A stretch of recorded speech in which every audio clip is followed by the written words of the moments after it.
Assalamualaikum warahmatullahi wabarakatuh. Semangat pagi teman-teman. Hari ini IHSG-nya plus ya, positif. 9 Februari 2026 naik 1,22% di 96,61 poin. Kalau dilihat secara transaksi kecil sekali ya, biasanya 20 triliun lebih, 24 kayak gitu-gitu.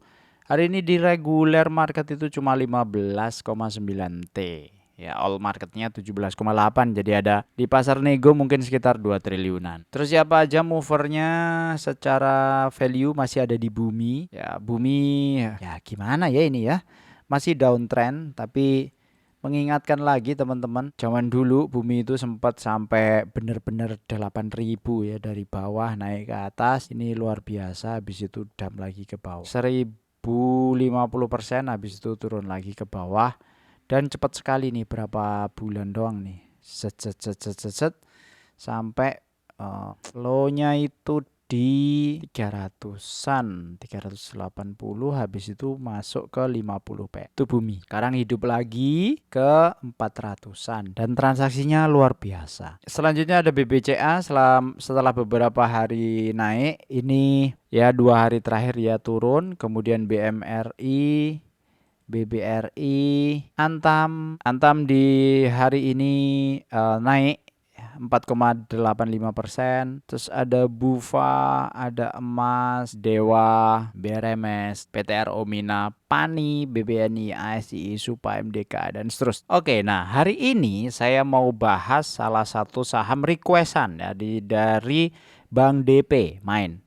Bang, review saham nikel dan energi dong. Nah, karena ada 2 permintaan seperti ini, jadi saya review nikelnya saja ya. Nikel dulu ya. Terus bawahnya ada untuk saham kesehatan, atasnya ada dana darurat. Kalau ini video member only ya, summary 5 besar, akro, ya nanti. Jadi kita bahas nikel dulu. Mungkin abang tadi itu tertarik atas harga nikel yang belakangan sudah mulai naik lagi gitu ya, dibandingkan tahun 2025-an ya, setahun terakhir kan ini agak sideways gitu.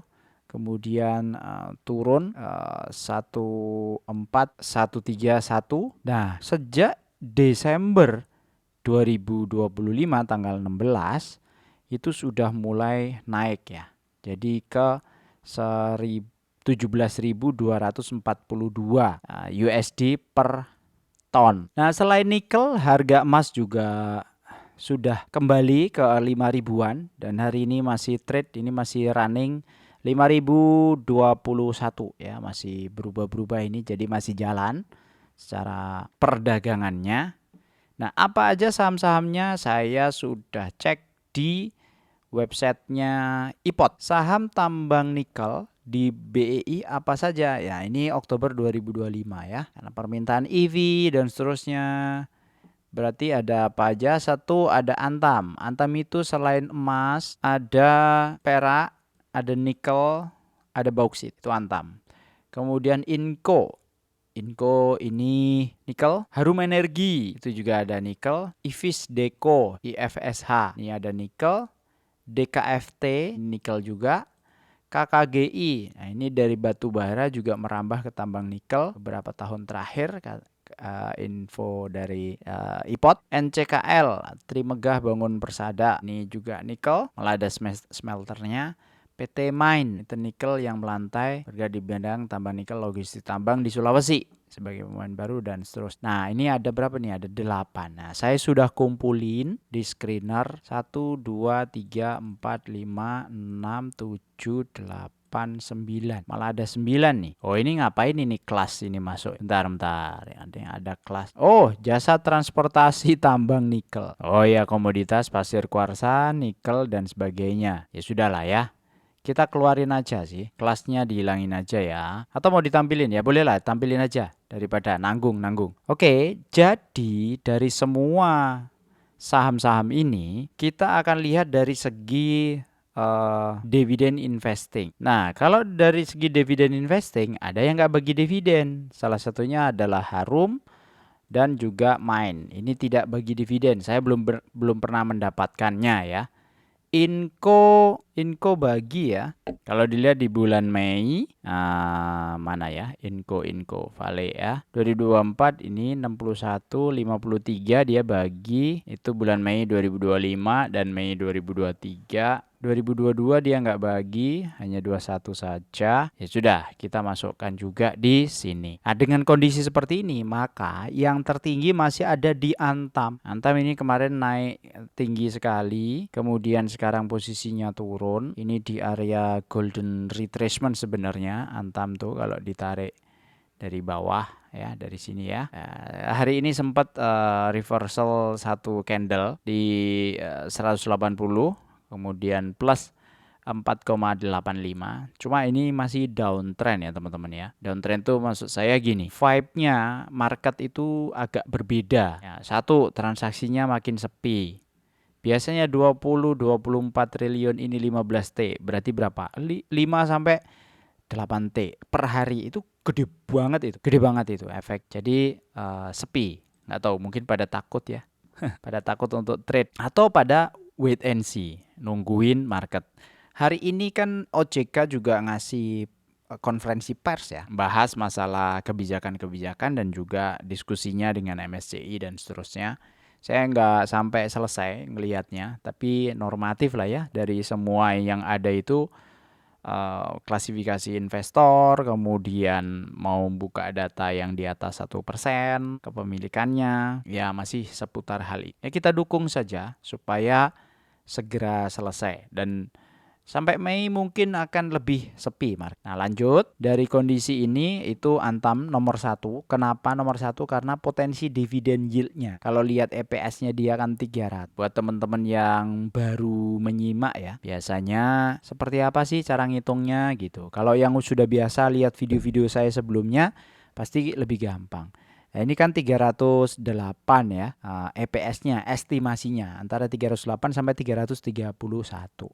Terus tahun-tahun sebelumnya itu payout rasionya 100%. 2024, 2025 payout rasionya 2023, 2024 itu 100%. Dengan kondisi itu ya kita tiru saja 308, kemudian 100% payout rasio, ya berarti yang dibagikan total 308. Sehingga dengan harga sekarang di 3.800 itu yield dividennya 7,9%. Harga wajarnya berapa? Di 3.422. Dari mana ngambilnya? Dari yield dividen 9%. Ada yang kemarin bilang, kaliin aja 10 sampai kaliin 20 bang, gitu kan. Berarti 3.000 sampai 6.000 gitu ya. Range-nya kejauhan, jauh sekali itu kalau 3.000 sampai 6.000. Sehingga dari kondisi itu saya nggak pakai. Ya, saya pakainya tetap aja 9%. 9% itu ya dari sini. Estimasi 9% itu sesuai dengan simulasi cicilan bulanan yang kita tabung dan target kebutuhan yang kita cari. Jadi ini ada dividen, estimasi yang kita dapatkan yang warna hijau, yang biru adalah pengorbanannya atau istilahnya tabungannya. Di mana secara 25 tahun kita nabung 2 juta per bulan, naik 20% setiap 5 tahun. Ya ini ya, kelihatan ya grafiknya ya. Itu akan menjadi 2,6 miliar di tahun ke-25 dan bisa mendapatkan dividen sekitar 19 jutaan per bulan. Nah ini alasan 9%-nya. Jadi saya masih pakai hitungan yang sama. 3422 itu adalah harga wajarnya untuk Antam dari hitungan saya. 3422 berarti ada di ini ya, 3420 ya. Ada di garis hijau. Jadi masih ada gap sekitar berapa nih? 11% ya. Angkanya kalau ditarik 3890 turun ke bawah itu 11%. Nah, di sini ya sekitar MOS-nya 12%. Mirip ya, mirip. Itu untuk Antam. Terus yang selanjutnya ada KKGI. KKGI dividen yield potensinya 5,8% 1 tahun atau Rp19. Ini pun juga naiknya signifikan ya, karena dia sebenarnya sudah sudah Januari 2026, ini 2024. Enggak lah, ini 2025 lah. Salah ini harusnya Stockbit ya. 17 yang kemarin dibagi itu harusnya untuk 2025 harusnya. Interim. Salah ini periode. Nah, estimasi saya dia payout rasionya 180%. Jadi EPS-nya 10 tapi bagi bisa 19 gitu. Ya, ini jangan ditiru ya.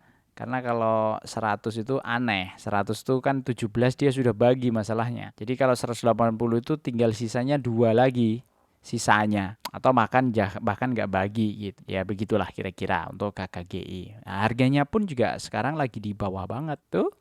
Lagi di support nih, support Maret 2024 itu berulang tuh di bawah. Ada potensi turun nggak? Ya pernah, dia pernah turun sampai segini nih, sampai 180.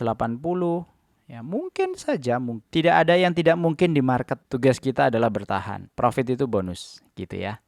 DKFT di 3,7%, potensi dividen. NCKL di 2,9%, kemudian kelas ini adalah transportasi yang bergerak di nikel tadi. Kemudian ada Inco itu di 0,9% dividennya. Fish, IFSH 0,3%, Harum dan Mine itu di 0%. Jadi dari ini semua kalau ngelihat yang paling murah ya tentu dengan klasifikasi ini adalah Antam ya, tambang nikel. Nah, Antam posisi per sekarang sedang ya downtrend konsolidasi lah ya. Karena kemarin sempat ya harga emas kan sempat turun kan, sempat drop kan. Nah, ini sempat drop jauh nih 30 Januari sampai 4.400. Tapi sekarang udah konsolidasi lagi di area 4.600 sampai 5.000. Secara psikologis hari ini juga openingnya ada di 4.900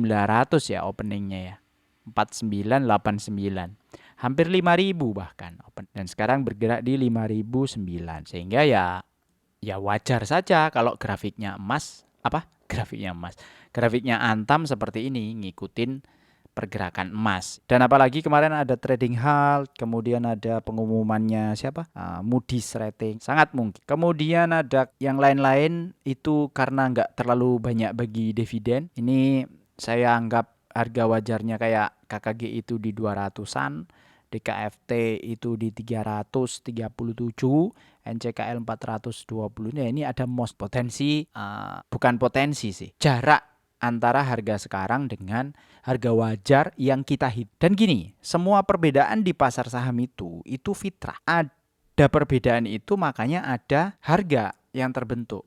Kalau kita itu sama semua, misalnya nih, kita menganggap sekarang tuh mahal semua. Nggak ada yang mau beli.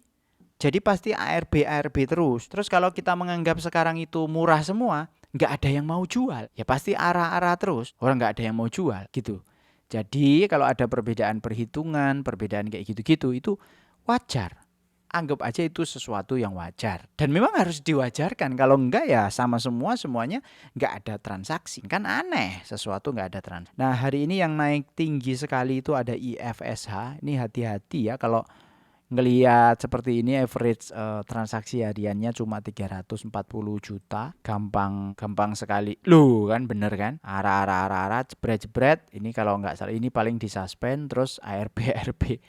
Berapa kali nih? 1, 2, 3, 4, 5, 6, 7, 8. Habis itu sekarang naik seperti ini. Dan volumenya lihat nih. Nggak jelas banget lah. Anda nggak bakalan bisa trade dengan kondisi seperti ini. Saran saya mending nggak usah. Udah secara simple saja. Sesuai dengan tagline-nya channel ini. Ya, nggak susah-susah. Beli yang simple saja. Artinya apa? Dengan kondisi seperti ini masih wait and see. Kalaupun Antam Anda harus wait and see. Karena trennya juga masih kurang meyakinkan. Tapi bisa dilihat nanti sampai minggu depan, dan tentunya sampai MSCI merilis itu mungkin gonjang-ganjingnya market itu masih akan tetap ada. Itu aja dari saya, semoga bermanfaat. Thank you yang sudah support, thank you yang sudah member, thank you yang sudah komen dan juga share ke yang lain. Terus dukung channel ini, makasih banyak ya. Thank you sudah menemani. Karena serunya itu ditemenin kayak gini tuh seru. Assalamualaikum warahmatullahi wabarakatuh.